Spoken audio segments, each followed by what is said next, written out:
Бүгінгі таңда облыс көлемінде 17 газ инспекциясы мекемесі құрылып, жұмыстар атқарылуда. 2025-2026 жылдары жылыту маусымында тұрғын үй секторларында өрт профилактикасын жүргізу іс-шаралары жоспарына сәйкес улы газбен уланудың алдын алу мақсатында 15 тамыз бен 5 қазан аралығында облыс аумағында департамент қызметкерлерімен өрт қауіпсіздігі айлығы жүргізіліп жатыр. Айлық аясында әлеуметтік осал топтардағы отбасылардың үйлерін аралау және бақта білім беру ұйымдарында интерактивті сабақтар өткізу жүйелі түрде жүргізіліп отырады. Халықтың әлеуметтік қорғау саласында реттеу және бақылау департаментінің мәліметіне сәйкес, әлеуметтік осал топқа жататын 34.197 адамның қазіргі таңда бірінші кезеңде 26.563 тұрғын үй араланып, аралау барысында 20 мыңнан астам бұзушылықтар тіркелген. Осал топтардың үйлерінің екінші кезеңі 15 қыркүйектен бастап аралау жұмыстары жүргізілуде. Қазіргі таңда 2025 жылдың улы газбен уланудың алдын алу мақсатында газ жүйесін қамтамасыз еткен газосигнализатор жүйесіне 11.088 жеке тұрғын үй газосигнализатор құрылғылары құрылған.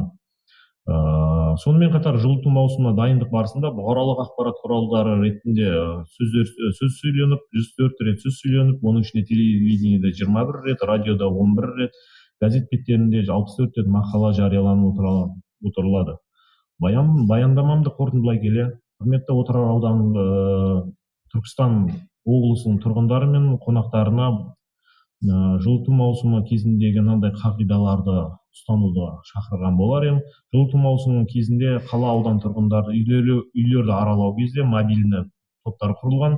Осы жұмыстарды атқару кезінде барлық қала аумағында қонақтар мен тұрғындарды сабырлық сақтап, мамандардың айтқан кемшіліктермен келісуге шақырған болар едім. Улы газбен уланудың алдын алу мақсатында газ инспекциясы мамандарының және төтенше жағдай мамандарымен бірлесе отырып, жұмыс атқару кезінде тұрғын үйдегі газ қондырғылары мен жылыту қазандықтарының талаптарға сәйкестігі тікелей халықтарға айтылып түсіндіріліп отырылады.